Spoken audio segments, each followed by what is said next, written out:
sambahin si Aba Yahuwah, purihin ang pangalan niya, dahil sa kabutihan niya, tayo'y inihang. O, di salamat sa pag-iingat, iniligtas na panganib, nadama ang iyong paglingap at iyong pag-ibig.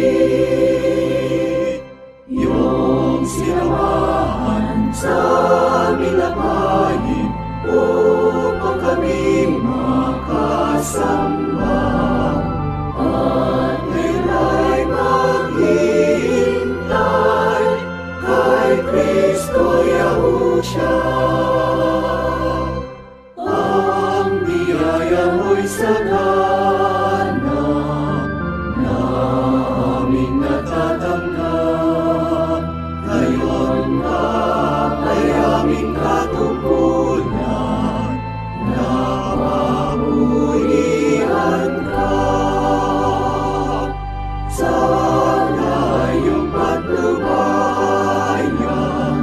sa paglalakbay, hanggang sa pitin namin aming kaligtasan.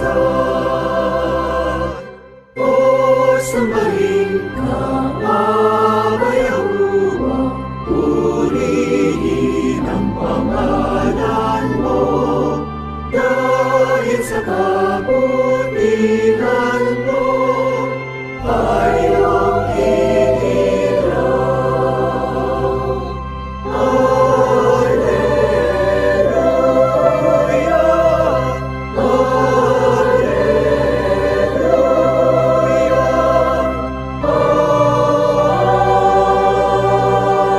Amen.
Aba Yahuwah, makapangyarihan Diyos na lumikha ng lahat ng bagay. Nandito po ang iyong mga anak, sinasamba at pinupuri ka namin. Di namin maaaring kalimutan kung paano tumulong ka sa iyong mga anak. Kapag kami po'y tatawag sa iyo sa panalangin, ikaw po agad ang tumutulong sa iyong mga lingkod. Kung kami man ay nagkakasakit, pinagagaling mo kami. Kung kami man ay dumaraan sa iba't ibang pagsubok, pinatitibay mo kami. Kung kami man ay nalulungkot, ikaw pong nagpapawi sa aming kalungkutan. Pinagkaloob po sa amin ang kaligtasan at patuloy mo kaming inililigtas sa lahat ng kapahamakan. Purihin ka, Ama. Salamat ng maraming marami sa iyo sa pagsambang ito. Pinagkakaloob namin ang aming sarili bilang handog na buhay sapagkat ikaw ang kinikilala namin. May-ari ng lahat ng bagay, may-ari ng aming buhay. Panginoong Yahushua, salamat ng marami sa iyo. Patuloy mo kaming pinagtsatsagaan. Palibhasa mahal mo kami. Binigay mong buhay mo para sa amin, para kami po'y maging anak ni Aba. Ikaw sanang aming makapiling sa bawat bahagi ng aming pagsamba. Pagka pinakikinggan mo kaming nananalangin, tabihan po ang iyong mga lingkod. Gawin po kaming tunay na sumasampalataya at humahawak sa lahat ng iyong mga pangako.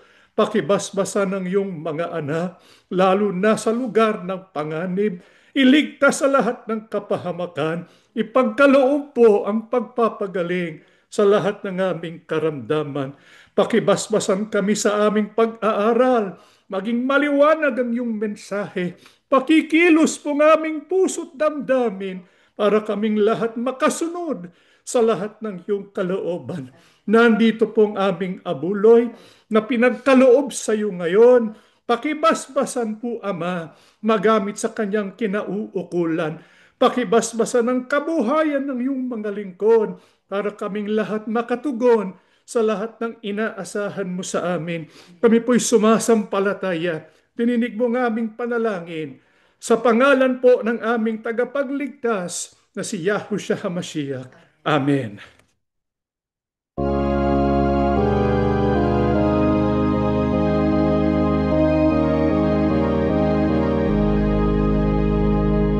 Hosea ushtakuwa, Maharanya ini, Maksisi asyawartanabe, Manapakalilaman. Hosea ushtakuwa, Maharanya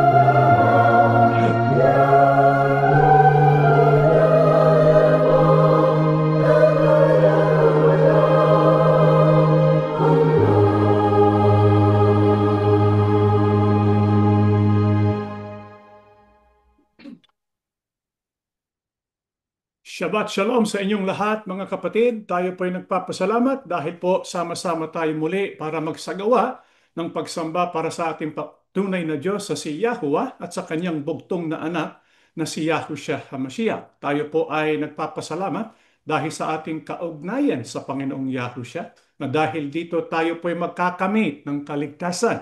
Alam natin ang ating kaligtasan ay hindi batay sa ating gawain, kundi sa ginawa na ng Panginoong Yahushua, yung kanyang binigay ang kanyang buong buhay para tayo magkamit ng mga pangako ng Ama. Subalit, hindi po nanguhuhulugan na wala po tayong gagawin.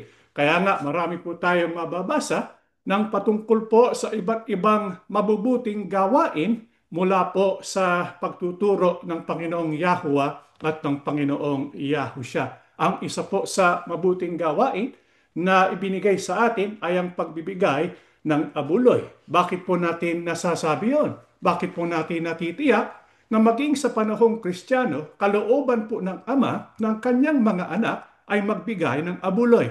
Magsimula po tayo dito sa ating pag-aaral sa 2 Korinto 8:6-7. Dahil sa kanilang ginawa ay pinakiusapan namin si Tito na bumalik sa inyo at tapusin ang inumpisahan niyang pangongolekta ng inyong tulong para sa mga kapatid sa Judea. Kayong mga nasa Korinto ay nangunguna sa lahat ng bagay. Malakas ang iyong pananampalataya, magaling kayong magturo, marami kayong alam, masipag sa paglilingkod sa Diyos, at malaki ang inyong pag-ibig sa amin. Kaya gusto namin na manguna rin kayo sa pagbibigay. Ano po ang kalooban ng Diyos? Ukol po sa mga anak niya. Marami pong kalooban ang Diyos.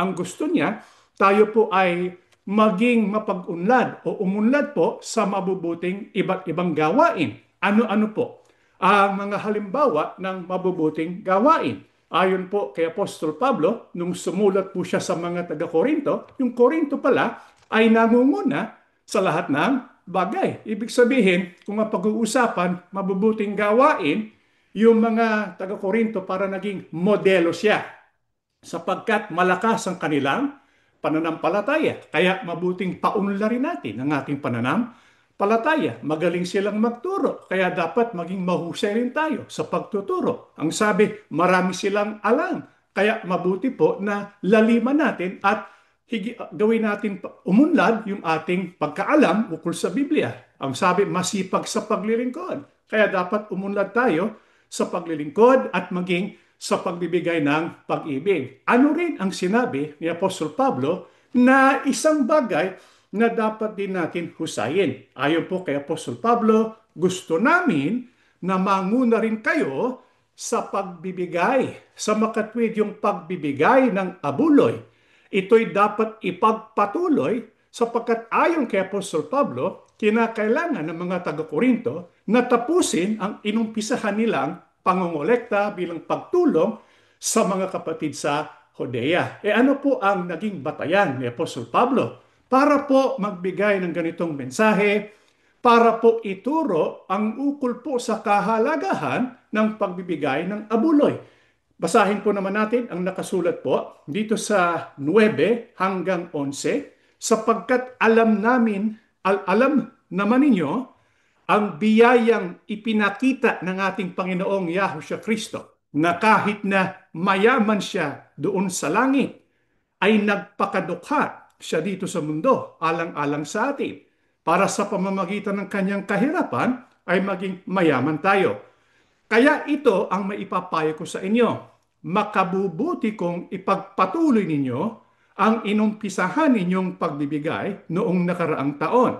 Kayo ang unang nakaisip nito at kayo rin ang unang nagsasagawa. Kaya ituloy ninyo ito.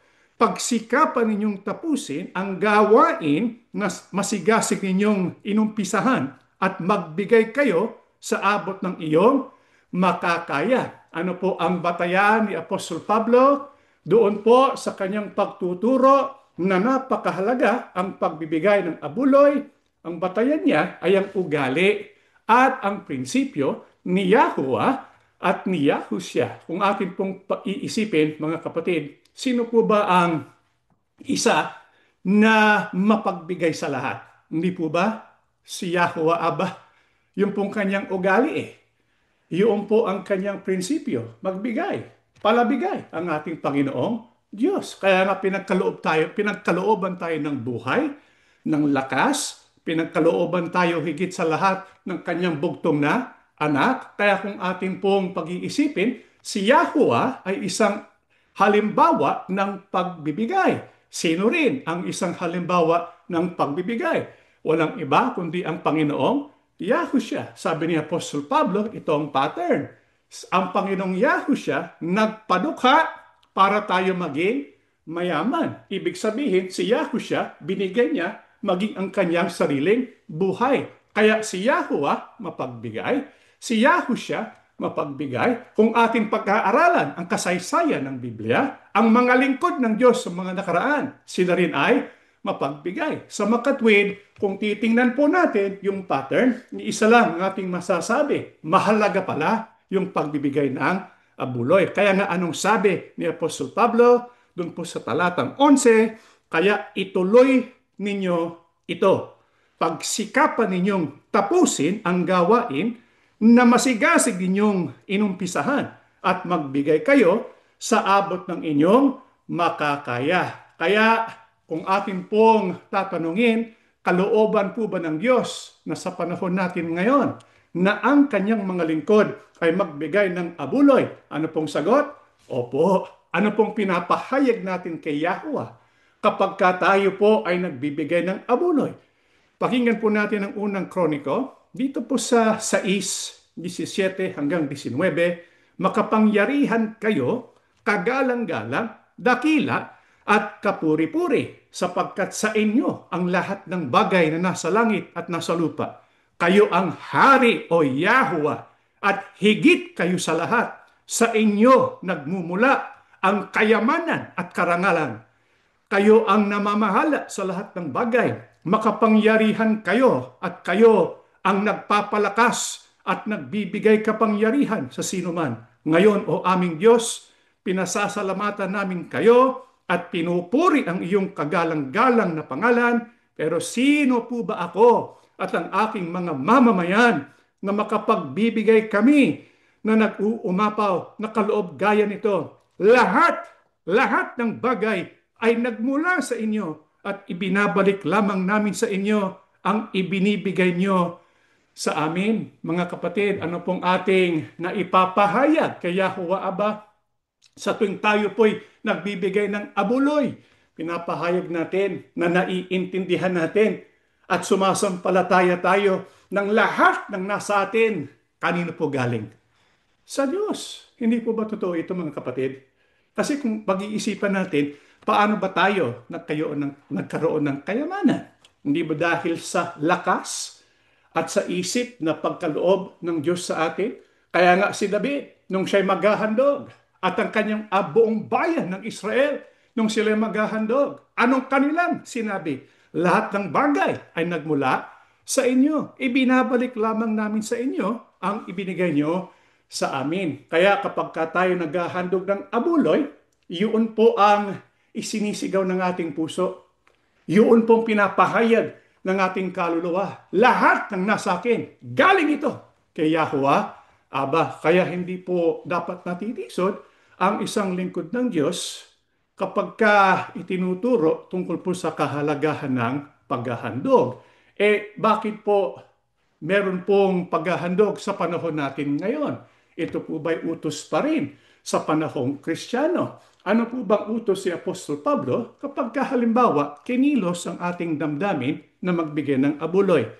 Dito po sa 2 Korinto 9:7, magbigay ang bawat isa ayon sa ipinasya ng kanyang puso. Huwag mabigat sa loob o dahil sa kailangan, sapagkat iniibig ng Diyos ang nagbibigay na masaya. Ano pong utos ni Apostol Pablo? Sa tuwing tayo po ay magbibigay ng abuloy, hindi po sa pilitan. Kasi kapag sa pilitan, halimbawa, pine-pressure kayo magbigay ng handog o ng abuloy, hindi po yun mabuti. Sapagkat hindi po yun galing sa ating puso. Kung tayo po ay magbibigay, sinon po ang dapat magpasya? Tayong sarili, hindi po iba. Dapat kung ano yung gusto ng ating puso, yun ang ating ibibigay. Kapag ganito ang ating sinusunod, sa tuwing tayo nag-aabuloy, ayon po sa ating binasa, iniibig ng Diyos ang nagbibigay ng masaya. Yun ang hinahanap ni Yahuwah Abba. Hindi lang yung nagbibigay, kundi yung nagbibigay na merong kasiyahan sa kanyang puso. Kaya mali po kapag merong iglesia o merong pong religious organization na nagsasabi kapag hindi kayo magbibigay, kayo po hindi maliligtas. Sa pilitan na yon. Sapagkat ang magliligtas sa atin, hindi po abuloy. Ang magliligtas po sa atin, sino po? Ang Panginoong Yahushua. Kung tayo po'y sumasampalataya, ligtas na tayo. Magbigay man tayo ng abuloy o hindi, ligtas na tayo dahil sa gawa ng ating tagapagligtas. Gayunpaman, kung tayo po ay magbibigay ng abuloy, dapat galing sa ating puso. Ano pa ang utos ng Panginoong Yahushua? Ukol po sa pagbibigay. Pakinggan po natin ang nakasulat po sa Marko 12:41 hanggang 44. Umupo si Yahushua malapit sa pinaglalagyan ng mga kaloob doon sa templo at pinagmamasda ng mga taong naghuhulog ng pera. Maraming mayayamang naghulog ng malalaking halaga. May lumapit doon na isang mahirap na byuda at naghulog ng 2 pirasong barya. Tinawag ni Yahushua ang mga tagasunod niya at sinasabi ko sa inyo ang totoo, mas malaki ang ibinigay ng byudang yun kaysa sa lahat ng nagbigay, sapagkat silang lahat ay nagbigay ng sobrang pera nila. Pero ang byuda ay nagbigay sa kabila ng kanyang kahirapan. Ibinigay niya ang lahat ng kanyang ikinabubuhay. Ang binasa po natin isang tagpo. Panginoon Yahushua nagmamasdi, nandun po siya sa templo. Meron po sa templo yung tinatawag na collection box, doon po nagbibigay ng abuloy yung mga kasama sa Israel. Panginoon Yahushua nagmamasid. At habang siya nagmamasid, meron po siyang napansin. Maraming mayayaman nagbigay ng malalaking halaga. Pero meron po siyang nakita na dahil dito meron siyang nasabi. Yung nakita niya ay isang byudang mahirap. Hindi po byudang mayaman, kundi byuda na mahirap. Nagbigay din po siya doon sa collection box. Pero ano po ang kanyang binigay? Ayon sa ating binasa, 2 pirasong barya. Tapos sinabi niya, sinasabi ko sa inyo ang totoo, kapag ka nagsimula ang Panginoong Yahushua ng ganong termino, sinasabi ko sa inyo ang totoo, ibig sabihin pakinggan nyo ito.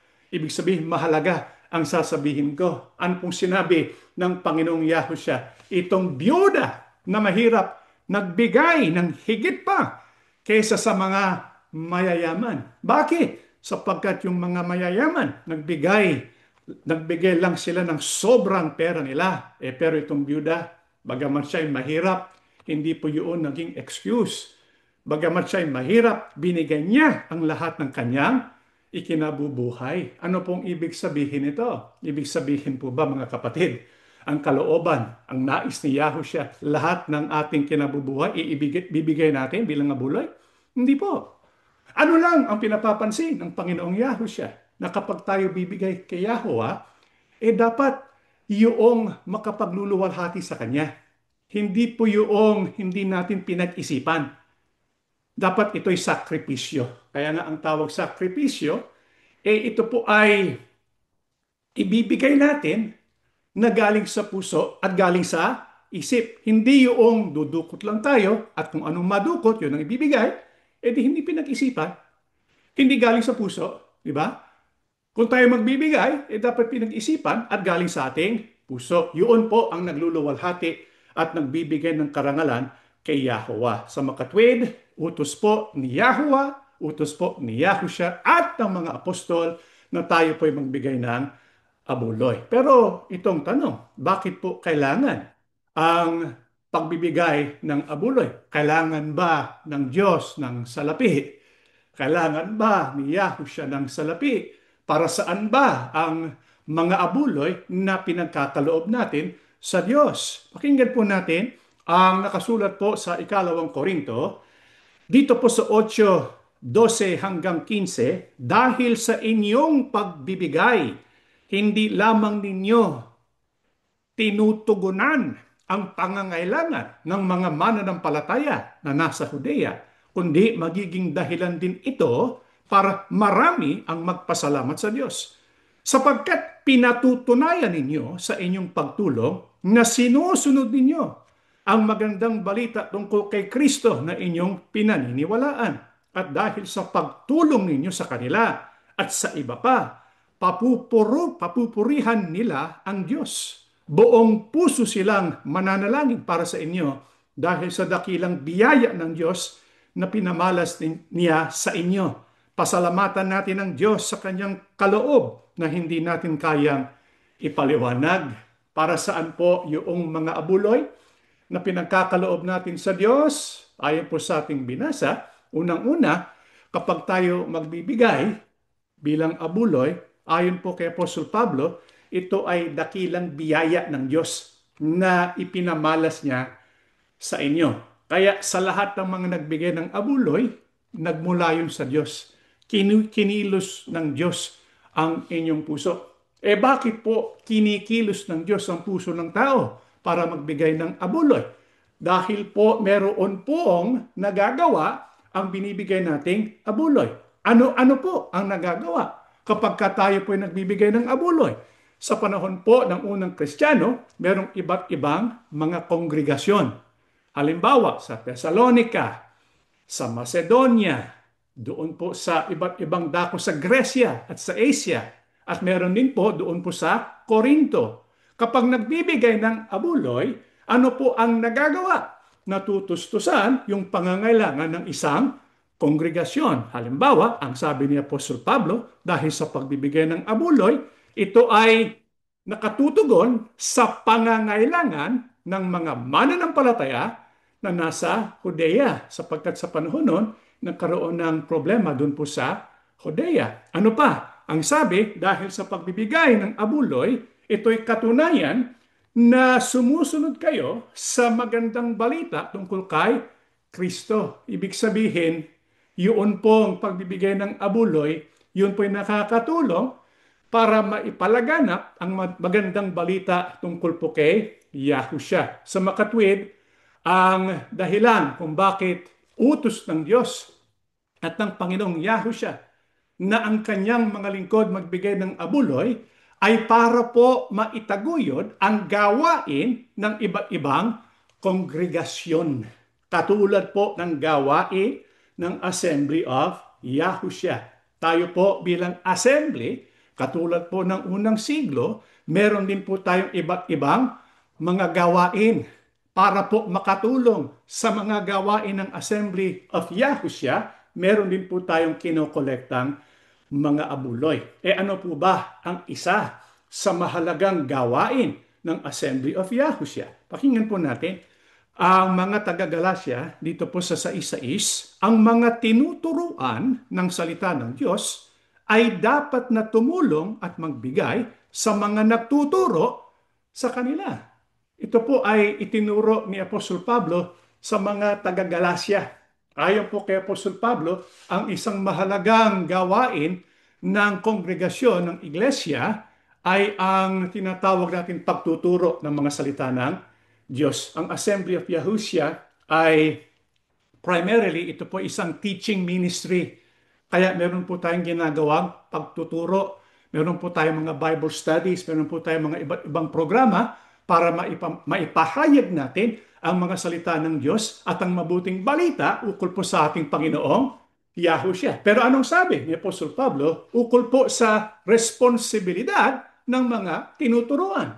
Sabi niya, yung mga tinuturuan ng salita ng Diyos, ano pong dapat nilang gawin? Ang sabi, dapat tumulong at magbigay sa mga nagtuturo. Ibig sabihin, ang isang paraan para po ang gawain ng Assembly of Yahusha ay matugunan, ay tumulong doon po sa mga nagtuturo. Ano pong tulong ang nararapat na ipagkaloob sa mga ministro, sa mga nagtuturo doon po sa assembly? Pakinggan po natin sa unang Timoteo 5:17 hanggang 18, ang mga namumuno sa iglesia na naglilingkod ng mabuti ay dapat bigyan ng nararapat na sahod, lalo na ang mga naglilingkod sa pangangaral at pagtuturo ng salita ng Diyos. Sapagkat sinasabi sa kasulatan, huwag mong bubusalan ang baka habang gumigi. At sinasabi pa, nararapat bigyan ng sahod ang manggagawa. Ano po ang isang paraan para po makatulong doon po sa nagtuturo ng mga salita ng Diyos? Ang sabi po ni Apostol Pablo, yung namumuno sa iglesia o kaya yung nagtuturo sa pangangaral at pagtuturo ng salita ng Diyos, sila po'y dapat bigyan ng sahod. Anong batayan ni Apostol Pablo para sabihin yon? Sapagkat nasusulat, huwag mong bubusalan ang baka habang gumigiik. Pagkatapos siyang sabihin yon, anong pinag-utos si Apostol Pablo? Nararapat bigyan ng sahod ang manggagawa. Kaya yung ministro na nagtuturo ng mga salita ng Diyos, ayon po sa kalooban ng Ama, dapat po bigyan ng sahod. Sino pong may utos nito? Anong katunayan na ito'y kalooban ng Diyos? Pakinggan po natin ang unang Korinto 9:11 hanggang 14. Naghasi kami sa inyo ng pagpapalang espiritual. Malaking bagay ba naman kung umani kami ng mga material na pakinabang mula sa inyo? Kung ang iba'y may ganitong karapatan, lalo na kami, ngunit hindi namin ginamit ang karapatang ito. Tiniis namin ang lahat upang hindi kami maging hadlang sa magandang balita tungkol kay Kristo. Hindi ba ninyo alam na ang mga naglilingkod sa templo ay tumatanggap ng pagkain mula sa templo at ang mga naglilingkod sa dambana ay may bahagi sa mga handog na nasa dambana? Sa ganyan ding paraan, ipinag-utos ng Panginoon na ang mga nangangaral ng magandang balita ay dapat matustusan ang ikabubuhay sa pamamagitan ng magandang balita. Ano pong kalooban at utos ni Yahuwah Aba? Ayon po sa ating binasa, yung nangangaral sa magandang balita ay dapat matustusan yung kanyang ikabubuhay sa pamamagitan ng magandang balita. Kaya ang isang ginagawa ng assembly, binibigyan ng sahod yung ministrong nangunguna sa Assembly of Yahushua. Ito po ba'y nararapat? Opo, sapagkat sabi din po ni Apostol Pablo sa panahon ng Old Testament, yung mga saserdote, mga Levita, anong binibigay sa kanila? Yung sahod. Kaya kung noon ito'y pinatutupad, sa panahong Kristiyano, pinatutupad din. Kaya sa loob ng Assembly of Yahushua, yung ministro ay binibigyan ng sahod. Pero ano po ang dapat nating maunawaan? Sinabi rin ni Apostol Pablo, ito'y karapatan, di ba, ng isang ministro. Pero hindi nangahuhulugan kapag hindi na nagbibigyan ng abuloy, hindi na sila mangangaral, mga kapatid. Kung wala pong magbibigyan ng abuloy, ipagpapatuloy pa rin ang pangangaral ng mga salita ng Diyos. Nagtuturo ang Assembly of Yahushua bago pa dumating ang mga sweldo o kaya mga sahod. Kasi sabi ni Apostol Pablo, woe to those na hindi mangangaral ng mga salita ng Diyos. Kaya ipagpapatuloy pa rin yan, ano man ang mangyari, sapagkat ito ay tungkulin namin kay Yahuwah at kay Yahushua. Kaya ang isang mga paggamit ng mga abuloy sa Assembly of Yahushua, number 1, para tustusan ang pamumuhay ng ministro. Ano pa ang isang paggamit ng mga abuloy sa Assembly of Yahushua? Pakinggan po natin sa Filipos 4:15-18. Alam namin ninyong mga taga-Pilipos na noong umalis ako sa Macedonia at nagsisimula pa lang sa pangangaral ng magandang balita, walang ibang iglesia na tumulong sa mga pangangailangan ko, kundi kayo lang. Ngayon, dahil sa tulong na pinadala niyo sa akin sa pamamagitan ni Epaphroditus, natugunan na ang mga pangangailangan ko at sobra pa nga. Ang tulong ninyo ay tulad ng mabangong handog sa Diyos at tinatanggap niya ng may kasiyahan. Ano pa ang pinag-uukulan ng mga abuloy sa Assembly of Yahushua? Yung si Apostol Pablo nagsisimula sa pangangaral ng mabuting balita, meron po siyang mga ibang tinatawag na missionary journeys. Kasi nagdadalaw siya ng mga kapatid at siya po ay pupunta sa mga iba't ibang lugar para ibalita ang mga salita ng Diyos. Yun po ba kailangan tustusan, mga kapatid? Opo, kasama yun sa mga operational costs ni Apostol Pablo. Siyempre, kailangan niya ng pagkain kapag ka nagbabiyahe. Kailangan din niya ng pamasahe para nagbabiyahe. Kailangan niya ng lugar para matuluyan kapag ka pupunta sa iba't ibang lugar. Sa makatwid, marami pong operational costs kapag ka tinutupad natin yung ministeryo ng ating Panginoong Yahusha. Sa panahon natin ngayon, meron din po ba tayong mga operational costs? Opo, marami. Kasi sa panahon natin ngayon, para po maituro ang mga salita ng Diyos, katulad ng ginagawa ng Assembly of Yahusha, ano-ano po ang kailangan? Kailangan po ng computer, internet connection, kailangan po ng software, kailangan din po paminsan-minsan ay tustusan yung paglalakbay sa iba't ibang dako para sa mga pastoral visits. Kailangan din po yung iba't ibang mga equipment. Kaya marami pong mga operational costs para po matugunan yung gawain na tinutupad ng Assembly of Yahusha. Kaya yun po ang pangalawa. Kaya kung tinatanong po ninyo mga kapatid, saan po ba napupunta yung mga abuloy na binibigay sa Diyos sa Assembly of Yahusha? Number one, para tustusan yun pong pamumuhay ng ministro. Number two, para tustusan ang operational cost sa mga gawain. Ito po ba ay biblical? Opo, binasa po namin sa inyo ang mga salita ng Diyos. Pero ano pa ang kaukulan ng mga abuloy na binibigay po sa Diyos sa pamamagitan ng Assembly of Yahusha? Dito po sa ikalawang Korinto 9, 1 hanggang 2, hindi na kailangan sumulat pa ako sa inyo tungkol sa pagtulong sa mga kapatid sa iglesia sa Judea. Alam kong handa na kayong tumulong. Kaya ipinagmamalaki ko kayo sa mga taga-Macedonia. Ang sabi ko'y handa na kayong mga taga-Akaya noon pang nakaraang taon. At dahil dito'y lalo silang sumigla sa pagtulong. Ano pa ang isang dahilan kung bakit kalooban ng Diyos na tayo may bigay ng abuloy? Para po makatulong doon po sa nangangailangan. Sa panahon ng unang Kristiyano, sino po ba yung mga pangunahing nangangailangan? Yung mga kapatid doon po sa Jerusalem, doon po sa Judea. Bakit?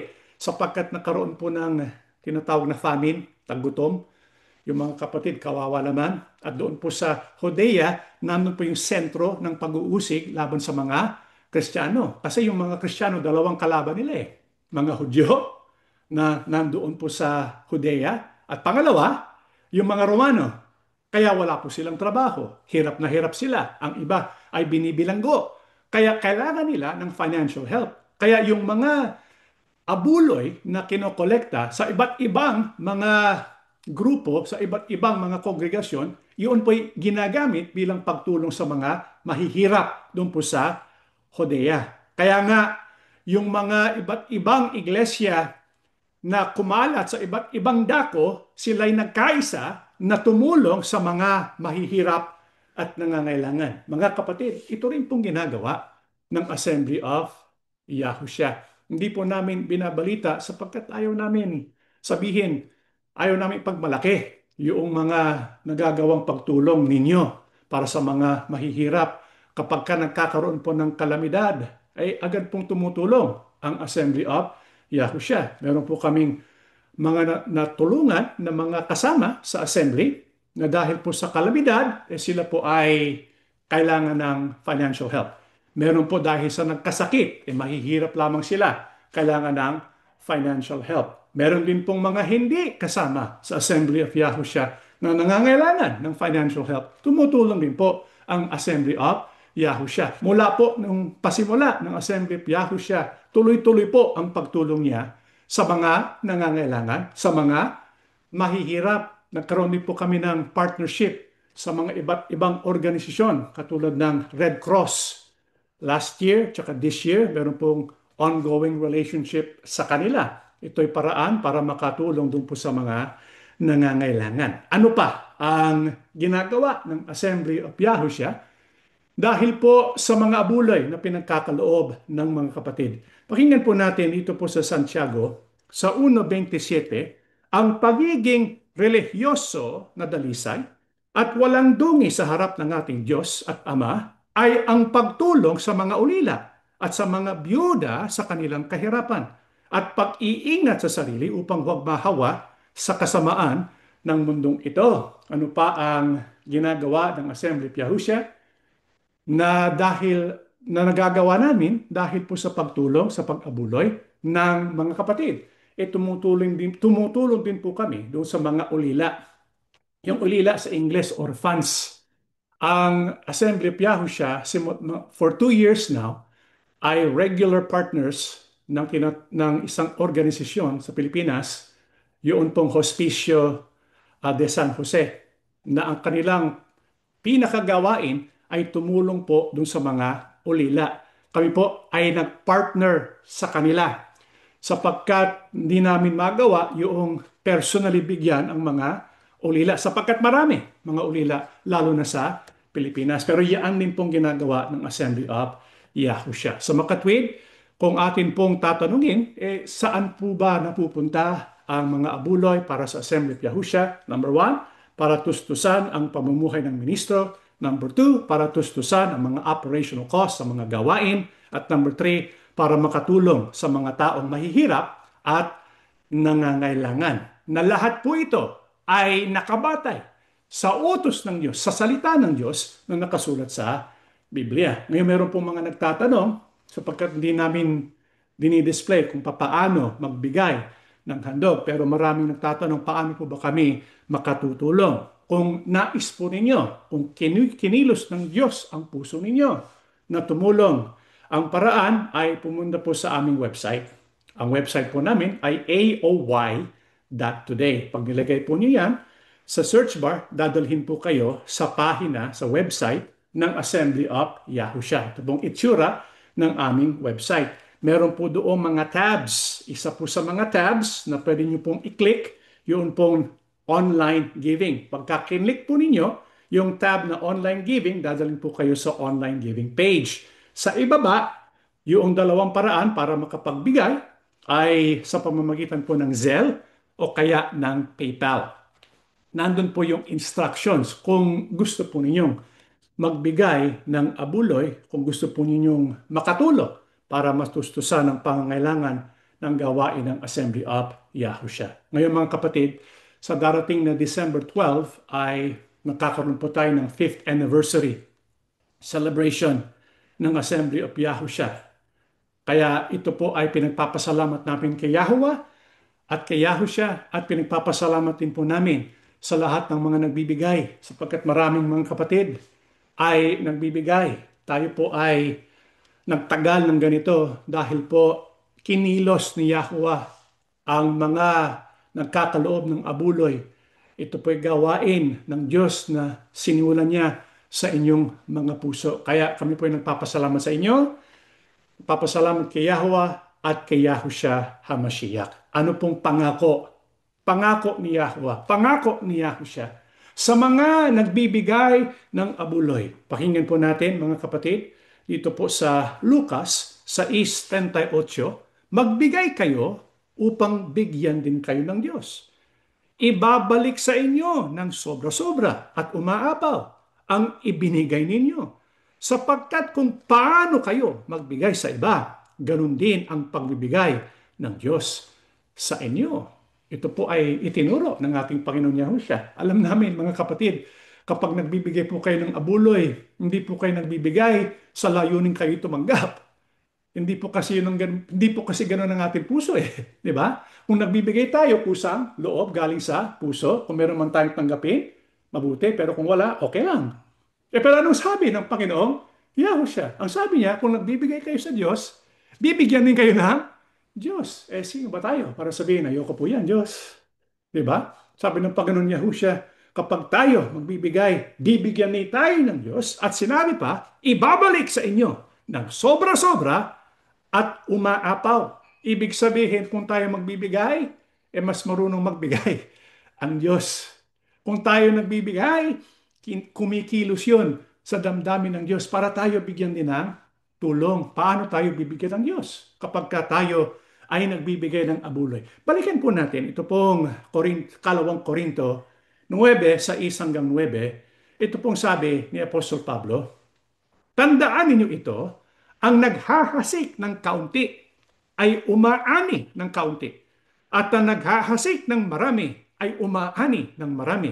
Ang bawat isa sa inyo ay magbigay ng ayon sa sariling kapasyahan, nang walang pag-aatubili at hindi sa pilitan dahil mahal ng Diyos ang mga nagbibigay ng may kagalakan at magagawa ng Diyos na ibigay sa inyong higit pa sa inyong mga pangangailangan para sa lahat ng panahon ay maging sapat kayo sa lahat ng bagay at lagi ninyong matutulungan ng iba. Gaya ng sinasabi sa kasulatan, namigay siya sa mga dukha, kailanmay ay hindi makalilimutan ang kanyang mabubuting gawa. Bakit po sinabi ng Panginoong Yahushua na mapalad yung nagbibigay?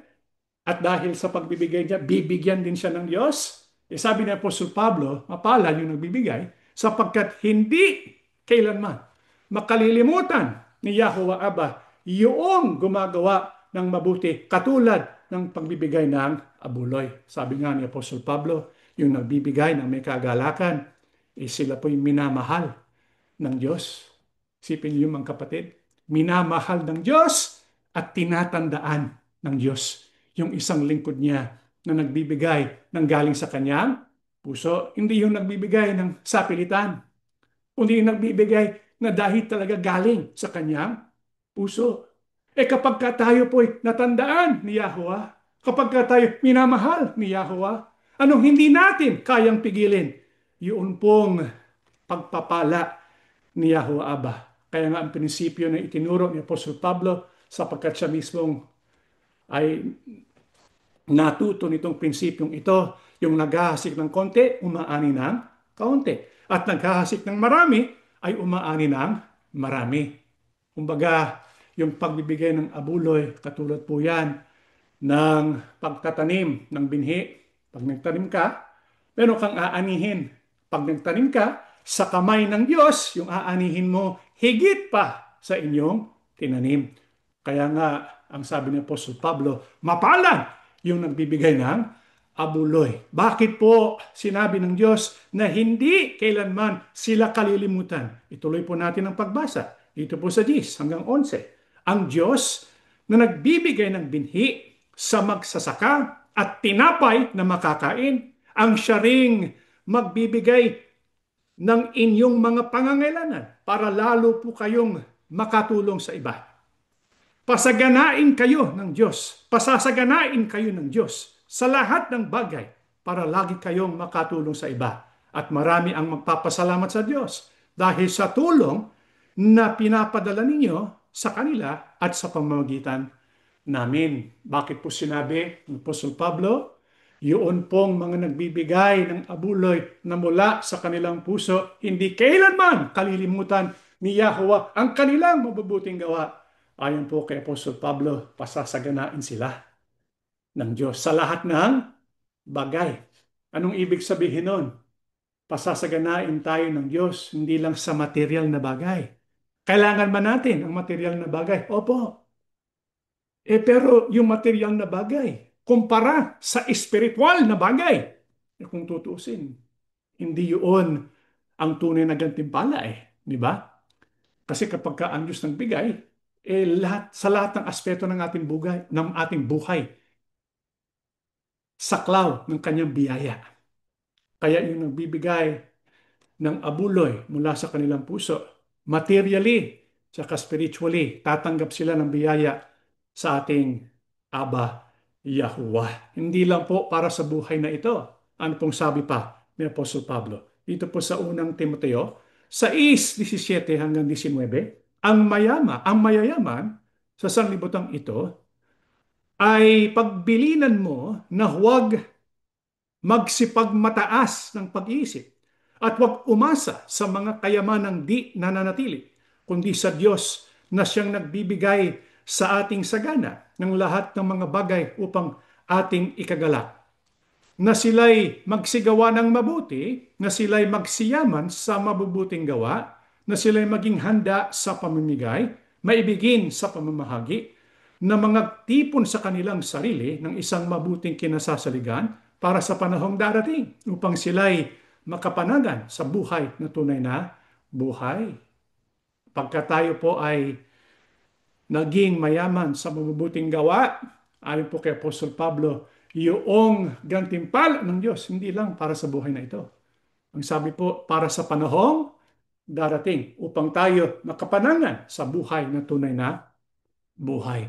Kaya hindi po dapat matisod Hindi po natin sasabihin kawawa ang isang lingkod ng Diyos na nagbibigay ng abuloy. Kasi pag tayo nagbibigay ng abuloy, naluluwalhati natin si Yahweh Abba. Sinasabi natin kay Yahweh, lahat ng nasa akin talaga galing sa iyo.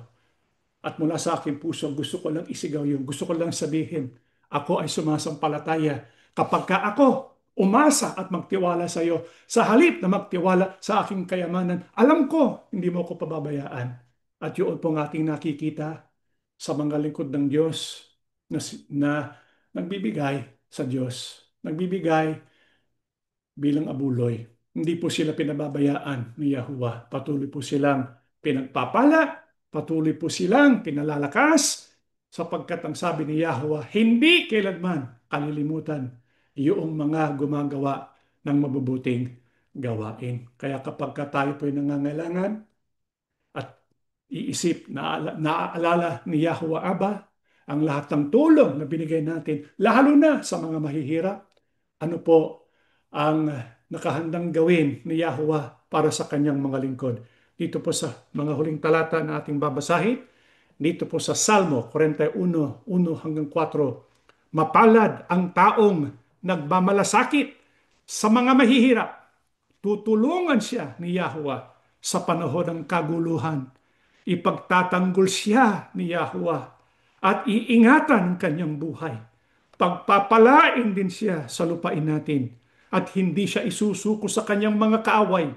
Tutulungan siya ni Yahuwah kung siya ay may sakit at pagagalingin siya sa kanyang karamdaman. Sinabi ko, O Yahuwah, nagkasala ako sa inyo. Maawa kayo sa akin at pagalingin ako. Ano pong maasahan ng isang lingkod ng Diyos na nagmamalasakit sa mga mahihirap, matulungin, nagbibigay ng abuloy? Ayon po sa ating binasa, hindi sila kalilimutan ng Diyos. Kaya kapag dumating ang panahon ng kaguluhan, at alam naman natin ngayon ay panahon nga ng kaguluhan, pero ang sabi po ng Biblia, tutulungan sila ni Yahweh. Hindi lang tutulungan, ipagtatanggol pa ni Yahweh at iingatan ang kanyang mga lingkod na Diyos na taglay ng ganung puso. Ano pa ang gagawin niya? Pagpapalain dito sa lupain ito. Kaya sa buhay natin ngayon, hindi po sila pababayaan ng Diyos. At sabi rin kung sila ay nagkakasakit, at alam naman natin maraming nagkakasakit ngayon. Pero ang mga nagmamalasakit sa mahihirap, yung merong pusong mapagbigay, kita ng Diyos ang kanilang puso at nakahanda ang Diyos na magpagaling sa kanilang karamdaman. Kaya nga, ang isang lingkod ng Diyos na nagbibigay, masasabi niya, makalalapit kay Yahuwah, O Yahuwah, nagkasala ako sa inyo. Maawa kayo sa akin at pagalingin ako. Si Yahuwah Abba nakamasid. Katulad ng Panginoon Yahushua na nagmamasid. Alam niya ang ating pinagdadaanan. Alam niya ang ating mga dalahin. Nakahanda tumulong si Yahuwah sapagkat ipinagkaloob na niya ang kanyang bugtong na anak. Ano man ang ating pangangailangan, lalong tutuparin ng ating Panginoong Yahuwah. Yan pong ating leksyon. Tayo po'y tumayo at tayo po'y mananalangin. Ama naming Diyos, salamat po ng maraming marami sa iyo. Ikaw po'y Diyos na lumikha ng lahat ng bagay. Ikaw po ay sa tuwi-tuwi na nagpaparamdam, nagpapalakas, at patuloy po nagbibigay ng pag-asa. Ikaw ay mapagbigay. Bagaman, di kami karapat-dapat sa lahat ng aspeto ng aming buhay. Di lang mga bagay na material, higit po sa lahat mga bagay na espiritual. Ipinagkakaloob ang lahat ng pangangailangan at umaapaw pa nga ang pinagkakaloob mo. Ama, mahirap ang mundo. Marami ang patuloy na nagtsatsaga. Marami pong nagtitiis ng kahirapan. Subalit, dama namin ang iyong pagsasama. Alam namin, di mo kami kalilimutan. Kaya, nandito kami. Ang pasya namin, ipagkakaloob namin sa iyo. Ang aming buong puso at patuloy kaming sasamba sa iyo. Ano man ang mangyari. Salamat po, binasbasan mo ang Assembly Yahushua. Ikalimang taon na mula po ng kanyang pagtatag. Ikaw pong sumustento sa lahat ng aming pangangailangan. Ikaw po ang patuloy na kumikilos ng maraming puso para makatulong po sa iba't ibang pangangailangan ng assembly. Sa iyo kami lumalapit, Ama. Pakibasbasan ang aming kabuhayan. Yayamang ikaw ang may-ari ng lahat ng bagay. Ama, sa iyo po kami lumalapit. Ipagkaloob ang pangangailangan namin, lalo na sa panahon ng kahirapan. Panginoong Yahushua, maawa ka sa iyong mga lingkod. Pakimasdan po ang bawat sambahayan. Merong ilang mga sambahayan na nalulungkot dahil po sa mga iba't ibang sakit. Ikaw na ang bahala, Panginoon, sapagkat sa iyo kami lumalapit. Merong ilan na sa ospital, nagtitiis ng mga sakit. Ikaw nang bahala, dalawin sila, pagalingin sila para makabangon kaagad. Lumakas ang pananampalataya ay makapagpatuloy sa paglilingkod sa iyo at sa Ama. Ama, pakibasbasa ng gawain ng assembly. Patuloy pong ibigay ang tagumpay para po sa iyong kapurihan. Kami po'y sumasampalataya, Ama. Dininig mo ng aming panalangin sa pangalan po ng aming tagapagligtas na si Yahushua HaMashiach. Amen.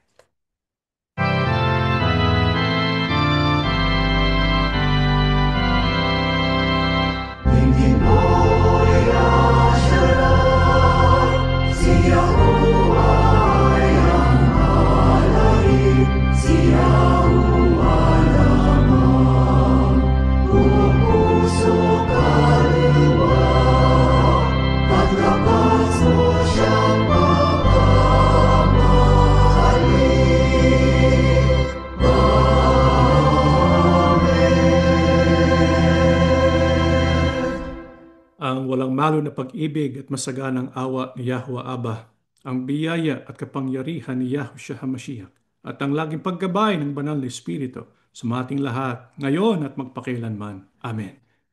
Mga kapatid, kung ang paalala lang po, yung ating pong reading assignment for the month of November, at dahil malapit na ang month of November, ang inaasahan po namin natapos yun na ang pagbabasa sa aklat ng Salmo o kaya Book of Psalms. Tapos sa darating na Sabado, magkakaroon po tayo ng interactive class via Zoom at ang atin pong pag-aaralan ay tungkol po kay Job at Book of Job at Book of Psalms. Ito po ay Saturday, November 29, 3 p.m. Pacific Standard Time. At yung atin pong children's ministry class ay pagpapatuloy po next week, December 5 at December 6th. Tapos yung December 13, yung weekend po, no, meron po tayong isa lang pagsamba sa Ingles, sapagkat ito yung ating special worship service, Assembly of Yahushua 5th Anniversary. Gaganapin po sa Southern California. Kung nais po ninyo makasama doon, to join us in person at Pino, para maibigay po namin sa inyo yung address. Pero ito po ay ibabroadcast din sa pamamagitan ng Facebook Live, tsaka ng Zoom, tsaka sa YouTube. 3 p.m. Pacific Standard Time po yun.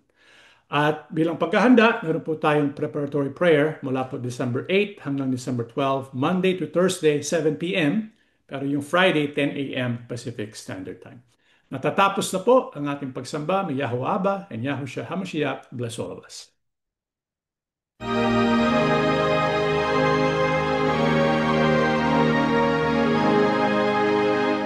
Yahuwah